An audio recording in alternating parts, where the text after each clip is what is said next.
उनको 2-4 दिन के लिए रख दे तो आप चेक करेंगे कि जो जस्ट पानी था जिस ग्लास में उसके अंदर जो कील है उनको ज़्यादा जंग लगा हुआ है। ठीक, और जो जिस ग्लास में उस पानी के ऊपर ऑयल की लेयर थी उसको इतनी आसानी से जंग नहीं लगता। और अगर आप उसको कीन ऑब्जर्व करें, मतलब ज़्यादा गौर से देखें, जंग दोनों को लगेगा। सिर्फ जो पानी होगा उसको, उसके अंदर जो कील है उनको ज़्यादा लगेगा जंग, और जो ऑयल वाला पानी होगा उसको कम लगेगा। तो यहाँ मैं आपको लॉजिक बता देता हूँ कि पानी के अंदर नेचुरली ऑक्सीजन डिजॉल्व होती है, लेकिन जब आप उसके ऊपर ऑयल डाल देते हैं तो जो उस पानी के अंदर ऑक्सीजन है जस्ट वो ही रहेगी। बाकी ऑयल क्या करेगा, वो हवा के अंदर जो बाहर एयर के अंदर ऑक्सीजन है उसको कभी भी पानी में आने नहीं देगा। दैट इज़ वाई अगर हम उसको ऑयल में लगा रख देते हैं पानी को तो उसको कभी भी जंग नहीं लगता। यहाँ से एक और टॉपिक भी आपको समझ आ गया होगा कि अगर हमने किसी भी चीज़ को जंग से बचाना है तो हम पेंट का इस्तेमाल करते हैं, वार्निश का इस्तेमाल करते हैं। तो इसका भी यही पर्पज़ होता है कि ये हवा के अंदर जो ऑक्सीजन होती है उसको मेटल के अंदर पेनिट्रेट नहीं होने देता, उसके अंदर आने नहीं देता, जिसकी वजह से जब तक वो उसके ऊपर पेंट या ऑयल लगा हुआ है उसको जंग नहीं लगता। फिर मशीनरी के पार्ट्स आपने देखे होंगे कि अगर उनको ऑयल के अंदर डिप करके रखते हैं तो उन्हें जंग नहीं लगता। तो समरी ये है कि अगर जंग लगना है तो उसके लिए कितनी शराइत मैंने आपको बताई, दो। नंबर 1 ऑक्सीजन इन एयर और नंबर 2 मॉइस्चर इन एयर। अब सुने ये दो प्रोसेस कैसे होते हैं। पॉइंट नंबर 1, यहाँ से आपको आंसर मिलेगा कि सिर्फ लोहे को ही जंग क्यों लगता है बाकियों को क्यों नहीं लगता। तो आंसर इज़ दैट कि कोई भी मेटल, अगर आप देखें कोई भी फ्रेश मेटल है, फॉर एग्जांपल लोहे का एक बिल्कुल फ्रेश कटा हुआ पीस है, तो आप देखते हैं वो चमकदार होता है, लेकिन एज टाइम पास, वक्त गुजरने के साथ साथ वो डल हो जाता है उसका कलर। तो डल कैसे होता है, जितनी भी मेटल्स होती हैं सबसे पहले काम जब वो एयर में आती हैं तो वो ऑक्सीजन के साथ रिएक्ट करके अपने ऊपर कोटिंग कर लेती हैं, ऑक्साइड्स की, सल्फाइड्स की और कार्बोनेट्स की। ये जो कोटिंग होती है अगर तो ये बहुत स्ट्रांग हो, स्टेबल हो, तो ये फर्दर अंदर उस ऑक्सीजन को पेनिट्रेट नहीं होने देती और ये कोटिंग उस चीज़ को जंग से बचा देती है। ठीक हो गया। और दूसरा प्रोसेस क्या होगा, अगर ये ऑक्सीजन वाली कोटिंग जिस मेटल के ऊपर हो गई है अगर वो वाटर के साथ रिएक्शन करती है तो वो डिज़ाल्व हो जाती है, और जब वो डिज़ाल्व होगी तो उसको रस्ट यानी कि जंग लग जाएगा। ठीक हो गया। और यहाँ आपने ये बात याद रखनी है कि ये जंग में, अगर इसको मैं शॉर्टकट बताऊँ तो आपने ये याद रखना है कि अगर सिंपल लोहा है उसको आप पानी में हल करें वो कभी भी नहीं होगा, ऐसा ही है। लेकिन अगर लोहे के ऊपर ऑक्साइड्स ऑलरेडी बन चुके हैं, ठीक है, उनको अगर आप पानी में डिज़ोल्व करते हैं तो वो जो ऑक्साइड्स होते हैं वो आयन में चेंज हो जाते हैं। मसलन अगर आयरन का ऑक्साइड है तो वो चेंज हो जाएगा Fe+2 में और O-2 में। और जब वो वाटर में आएगा तो आपको पता है वाटर के अंदर दो तरह के आयन्स होंगे, H+ और OH-। ये जो आयन्स हैं जब ये वाटर से रिएक्ट करेंगे तो ये बनाएंगे आयरन हाइड्रो ऑक्साइड, और ये जो आयरन हाइड्रो ऑक्साइड है ये पानी में डिज़ोल्व हो जाता है, और डिज़ोल्विंग का मतलब ही उसको रस्ट यानी कि जंग लग जाता है। तो ये पोर्शन आप लोगों ने चेक करना है, ये दो कंडीशंस हैं। इसके बाद इलेक्ट्रोकेमिकल थ्योरी, ये हमें क्या बताती है, इसकी समरी क्या है, ये हमें बताएगी कि जंग बेसिकली लगता कैसे है। तो इसमें आपने याद रखना है कि एक सेल एस्टेब्लिश होता है, जो कि हमने पार्ट 1 में भी पढ़ा था, इलेक्ट्रोलाइटिक सेल और गैल्वानिक सेल। तो पहले आपको सेल की कंपोजिशन पता होनी चाहिए कि सेल की कंपोजिशन में 3 चीज़ें आती हैं। नंबर 1 एनोड, नंबर 2 कैथोड और नंबर 3 इलेक्ट्रोलाइट। तो जो जंग होता है ये भी इलेक्ट्रोकेमिकल थ्योरी एक्सप्लेन करती है। इसमें भी 3 पोर्शंस बनते हैं, एक एनोड बनता है, एक कैथोड बनता है और एक इलेक्ट्रोलाइट बनता है। और आगे आपको पता है जो गैल्वानिक सेल है उसमें स्पॉन्टेनियस रिएक्शन होता है, यानी उसमें हमें करंट की ज़रूरत ही नहीं पड़ती, खुद ब खुद रिएक्शन होता है। तो जब एक सेल एस्टेब्लिश होगा तो जो एनोड होता है वो इलेक्ट्रॉन को लूज़ करके आयन में चेंज हो जाता है, और जो कैथोड होता है वो इलेक्ट्रॉन को गेन करके, ठीक है, वो एनाइन में चेंज हो जाता है। इस तरीके से जो केटाइंस वगैरह हैं वो वाटर वगैरह के साथ रिएक्ट करते हैं, हाइड्रोक्साइड्स बनाते हैं, वो वाटर में डिज़ोल्व होते हैं और उसको जंग लग जाता है। तो पहले नंबर पे आपने ये याद रखना है कि अगर हमारे पास कोई भी प्योर मेटल होती है तो उसको जंग नहीं लगता। इवन अगर आयरन भी 100% प्योर फॉर्म में हो तो उसको भी इतनी आसानी से जंग नहीं लगता। इसका प्रूफ ब्रिजेज़ वगैरह है, रेलवे ट्रैक। अब आपको पता है ये जो रेलवे ट्रैक है ये अंग्रेज़ दौर से पाकिस्तान के अंदर एक ट्रैक बिछा हुआ है, तो ज़्यादातर अभी तक जो ट्रैक है वो उसी लोहे पे मुश्तमिल है और उसको भी इतनी आसानी से जंग नहीं लगता। क्यों? क्योंकि वो 100% प्योर है। अब बात करते हैं बाकी मेटल्स की कि उन्हें जंग कैसे लगता है। तो इस थ्योरी को करने से पहले आपने ये याद रखना है कि हमें पता होना चाहिए इलेक्ट्रोकेमिकल सीरीज़ जो कि हमने फर्स्ट ईयर में पढ़ी थी।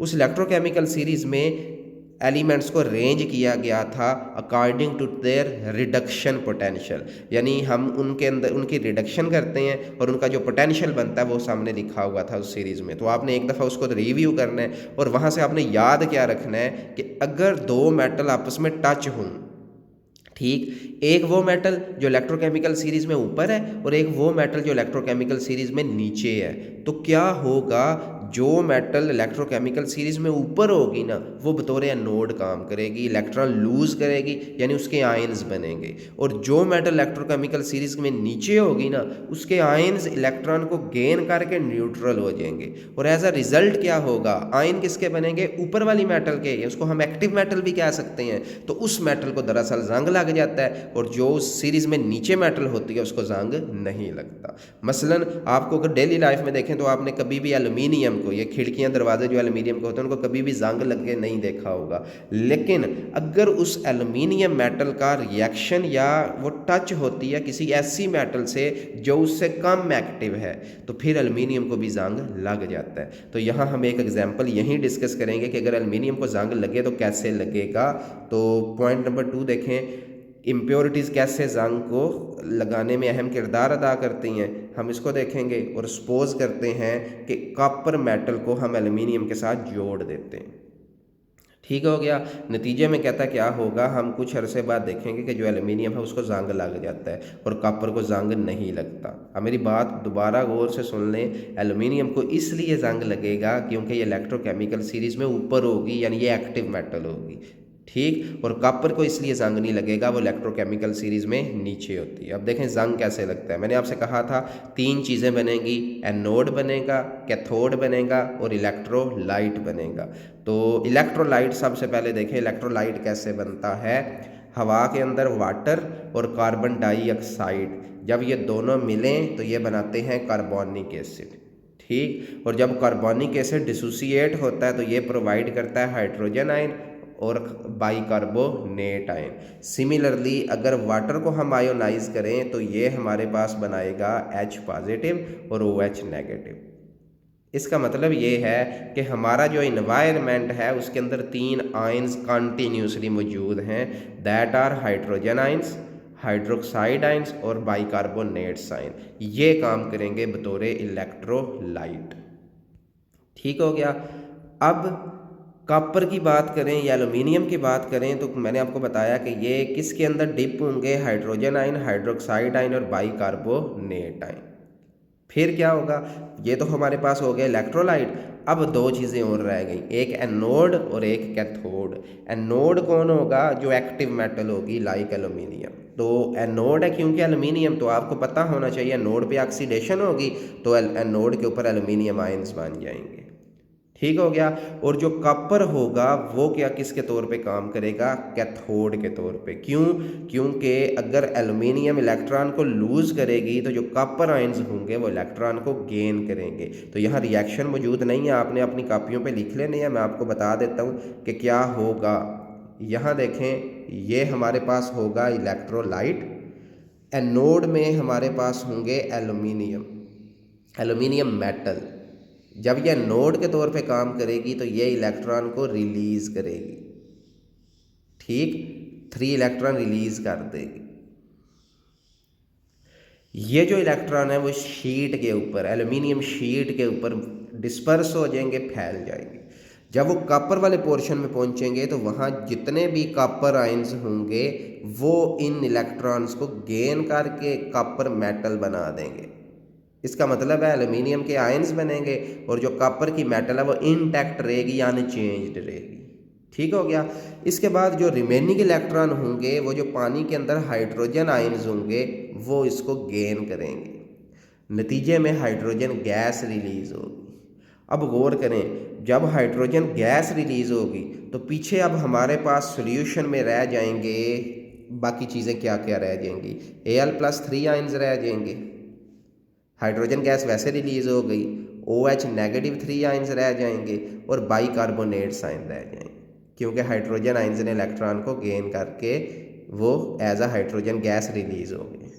अब क्या होगा, ये जो एल्युमिनियम आयन है ये किससे मिलेंगे, हाइड्रोक्साइड से, और रिजल्ट में बना देंगे एल्युमिनियम हाइड्रोक्साइड का साल्ट। और एल्युमिनियम भी पानी में डिज़ाल्व नहीं होती, एल्युमिनियम का ऑक्साइड भी पानी में डिज़ाल्व नहीं होता, लेकिन ये जो एल्युमिनियम हाइड्रोक्साइड है ये वाटर में डिज़ाल्व हो जाएगा। और डिज़ाल्व का मतलब है डिके इसका हो जाएगा, ये ख़त्म हो जाएगा, या आसान लफ्ज़ों में इसको जंग लग जाएगा। तो ये थ्योरी है इलेक्ट्रोकेमिकल। अब इसको अगेन देखें, यहाँ यही लिखा है कि copper and aluminium ion in sense immersed in this solution containing ions, these form galvanic cell, aluminium release electron, यानी ये बतौर नोड है और it act as positive electrode, copper gain करेगा ये negative electrode, aluminium ion attract OH ion to form aluminium hydroxide और it start dissolving, यानी इसको कोरोजन शुरू हो जाएगी। और जो हाइड्रोजन आयन है वो किधर गए हैं, hydrogen ion present on copper receive electron और रिलीज हाइड्रोजन गैस, और in this way aluminium corroded rapidly when in contact with copper which is lower in electrochemical series। ठीक हो गया, ये वो सारा प्रोसीजर है कि ये मेरे पास एल्युमिनियम मेटल है, ये इसने टच किया कॉपर को, यानी इसका मतलब है अगर एल्युमिनियम कॉपर को टच ना करे फिर इसको जंग नहीं लगता, लेकिन अगर उसको टच करेगी तो ये प्रोसेस होगा एल्युमिनियम का। इसके जो 3 इलेक्ट्रॉन है वो हाइड्रोजन लेगी, एल्युमिनियम हाइड्रोक्साइड को अट्रैक्ट करेगा और जिस तरह मैंने ऊपर रिएक्शन लिखे हैं वो डिजॉल्व हो जाएगा। ये उसकी कंक्लूजन कि जंग किसे लगता है, जो मेटल इलेक्ट्रोकेमिकल सीरीज में ऊपर होती है। ठीक, जब उसका टच किसको करे, उस मेटल को जो इलेक्ट्रोकेमिकल सीरीज में नीचे होती है, तो गैल्वेनिक सेल एस्टैब्लिश होता है जिसमें हमारा इन्वायरमेंट इलेक्ट्रोलाइट यानी हाइड्रोजन आयन, हाइड्रोक्साइड आयन और बाइकार्बोनेट आयन, एक्टिव मेटल होगी एनोड और इनएक्टिव मेटल होगी कैथोड। जी लास्ट टॉपिक, अगर हमने जंग से बचाना है किसी मेटल को तो हम क्या करेंगे, तो बेसिकली 2 मेथड हैं, मैंने शुरू में बता भी दिया है, पेंट, वार्निश, ग्रीस, हम ये यूज़ करेंगे, और नंबर 2 हम उसके ऊपर मेटल की कोटिंग करेंगे। ठीक हो गया, तो चेक करें, it has been observe that, ये थोड़ा सा स्टैट है कि amount of iron destroyed each year by corrosion due to about 1/4 of its annual production, यानी जितना सालाना लोहा तैयार होता है उसका चौथा हिस्सा जो एक साल में जंग की नज़र हो जाता है। तो इसलिए उसको बचाने का तरीका हमें आना चाहिए, और बचाने का तरीकाकार क्या है, different method use to prevent corrosion, और simplest of them is consisting protecting the surface of metal from coming in contact with surrounding coating by its oil, paint, varnish, enamel. इन सब का मकसद मैंने बताया था आपको शुरू में कि ये हवा में जो ऑक्सीजन होती है उसको मेटल के अंदर आने नहीं देते। जब ऑक्सीजन नहीं आएगी, मतलब नमी, उसमें मॉइस्चर सिर्फ होगा पॉसिबल, लेकिन ऑक्सीजन जब नहीं होगी तो जंग भी नहीं लगेगा। और दूसरा तरीकाकार ये है कि कोटिंग कर ली जाए। अब कोटिंग से क्या होगा, जब फॉर एग्जांपल हम क्या करते हैं, कोई ऐसी मेटल लोहे के ऊपर लगा देते हैं जिसके ऊपर जब ऑक्साइड की कोटिंग बनती है तो वो फर्दर पेनिट्रेट होने नहीं देती, और नतीजे में क्या होगा, जब ऑक्सीजन को पेनिट्रेट होने नहीं देगी तो जो लोहा है वो जंग से महफूज रहेगा। और याद रखें हमारे पास 2 कोटिंग्स हैं, एक है टिन कोटिंग या इसको कैथोड कोटिंग कहते हैं, और एक गैल्वेनाइजिंग या जिंक या नोड कोटिंग है। तो पहले नंबर पे ये दोनों कोटिंग कैसे करते हैं इसका तरीका सुन लें, फर्स्ट पोर्शन में यही लिखा हुआ है। तो तरीकाकार क्या होगा, फर्स्ट ऑफ ऑल आपने अगर लोहे पे ये शीट चढ़ानी है तो लोहे को अच्छे तरीके से साफ़ करेंगे, उसके डेंट्स वगैरह, स्टेन्स वगैरह ख़त्म करेंगे, उसको रेत से साफ़ करेंगे, एक रेक माल वगैरह चीज़ यूज़ होती है उससे उसकी सरफेस को प्लेन करेंगे, फिर अल्कली सैंड से उसको धोएंगे या कास्टिक सोडा यानी सरफ से धोएंगे, यानी इन शॉर्ट उसको अच्छे तरीके से डेंट्स और स्टेन्स को ख़त्म करके उसकी सरफेस को बिल्कुल हमवार करेंगे। इसके बाद हमने जिस चीज़ की कोटिंग करनी है उस मेटल को एक बहुत बड़े, मतलब यू कैन से कंटेनर्स होते हैं, रूम जितनी इंडस्ट्रीज़ के कंपार्टमेंट होते हैं, वहाँ उस मेटल को जिसकी कोटिंग करनी है, लाइक टिन की कोटिंग करनी है तो टिन मेटल को पिघलाएंगे। जब टिन मेटल पिघल जाएगी तो जो आयरन की शीट है पहले उसको टिन के अंदर डिप करेंगे, देन उसको ओपन एयर में रख के उसके ऊपर हार्ड रूलर्स प्रेस करेंगे, और जब वो खुश्क हो जाएगी तो जो टिन होगी उसकी कोटिंग उस शीट पे चढ़ जाएगी। इसी तरीके से टिन कोटिंग होती है, इसी तरीके से जिंक कोटिंग होती है। तो पहले पोर्शन में यही 2 चीज़ें लिखी हुई हैं, और टिन कोटिंग यूज़ किधर होती है ये लिखा हुआ है। तो चेक करें, process of tin plating consist of dipping the clean sheet of iron in bath of molten tin and then passing it to hard pair of rollers, यानी जिस तरह रोड रोलर्स होते हैं सरफेस को प्लेन करते हैं तो ये इसको प्लेन करेगी। और ये यूज़ किधर होती हैं, यूज़ पता होना चाहिए, टिन कैन्स वगैरह में, ऑयल कंटेनर्स वगैरह में, इस तरीके से ये यूज़ होती है। ठीक हो गया। लेकिन इसका नुकसान क्या है, ये इसके नेम पे फोकस करना है, दैट इज़ कैथोड कोटिंग। ठीक है, इलेक्ट्रोकेमिकल थ्योरी फिर रिवाइज होने लगी है। क्या, जो एक्टिव मेटल होगी जिसको जंग लगना है उसका एनोड बनेगा, और जो इनएक्टिव होगी वो कैथोड बनेगा। तो इसका नाम कैथोड कोटिंग है। इसका मतलब ये है, सोचें इसका डिसएडवांटेज क्या है, कि अगर ये कोटिंग डैमेज हो जाए, मसलन देखें ये मेरे पास आयरन की शीट है, ठीक हो गया, और उसके ऊपर टिन लगी हुई है, तो जब तक टिन इसके ऊपर होगी लोहे को कभी भी जंग नहीं लगेगा। लेकिन अगर किसी वजह से ये कोटिंग डैमेज हो जाए, लाइक कुछ ये सिनेरियो क्रिएट हो कि ये हमारे पास आयरन है और ये हमारे पास टिन है, और यहाँ से देखें ब्रेक हो गई है कोटिंग, इस एरिया से कोटिंग ब्रेक हो गई है। अब क्या होगा, एक गैल्वानिक सेल अगेन एस्टेब्लिश हो जाएगा, और इसमें क्या होगा, जो आयरन है अगर आप चेक करें Fe+2, ये इलेक्ट्रोकेमिकल सीरीज में टिन से ऊपर है, तो आयरन का एनोड बन जाएगा, यानी आयरन के आयन्स बनेंगे। और मैंने आपसे कहा था जिसके आयन बनेंगे वो ही हाइड्रोक्साइड से रिएक्ट करेंगे तो उसको जंग लगेगा। तो डिसएडवांटेज ये है कि जब तक ये कोटिंग ऊपर रहेगी तब तक लोहा जंग से महफूज रहेगा, लेकिन अगर ये कोटिंग किसी वजह से भी थोड़ी बहुत डैमेज होती है तो फिर लोहे को पहले से भी स्पीड से जंग लग जाता है। ठीक हो गया। और नतीजे में क्या होगा, वो लोहा अगर पहले यू कैन से 10 दिन में उसको जंग लगता है, तो टिन कोटिंग डैमेज होने की वजह से उसको बहुत जल्दी जंग लग जाएगा। और उसकी वजह यह है कि आयरन बतौर एनोड होगा, टिन बतौर कैथोड होगा, और आयरन के आयन्स बनेंगे, वो हाइड्रोक्साइड को कंटैक्ट करेंगे और उसको जंग लग जाएगा। सिमिलरली जिंक कोटिंग है, लेकिन वो देखें वो कैथोड कोटिंग है क्योंकि टिन का कैथोड बना है, लेकिन जिंक जो है वो अगर डैमेज होती है लेयर तो वो एनोड का काम करती है। तो इसका एडवांटेज है, उसका डिसएडवांटेज है, लेकिन इसका एडवांटेज है। एडवांटेज क्या है, पहले नंबर पे वही तरीका कि हम इसको ये लेयर लगाते कैसे हैं, तो जैसे मैंने ऊपर बताया इसी तरीके से। लेकिन आप सोचें अगर ये डैमेज होती है तो नतीजे में क्या होता है, जो जिंक होती है ये इलेक्ट्रोकेमिकल सीरीज में ऊपर होती है आयरन से। इसका मतलब है जो एनोड या जो आयन्स बनेंगे वो जिंक के बनेंगे, और जो आयरन के आयन्स हैं वो न्यूट्रल हो जाएंगे। बताने का मकसद कि अगर किसी वजह से जिंक कोटिंग डैमेज होती है तो जिंक को जंग लगता है, लेकिन वो फिर भी डैमेज होने के बावजूद भी लोहे को जंग लगने नहीं देती। दैट इज़ वाई हम इस प्रोसेस को सैक्रिफिशियल करोजन कहते हैं। यानी इन शॉर्ट ऊपर जो आयन्स हाइड्रोक्साइड्स बने थे वो किसके बने थे, आयरन के।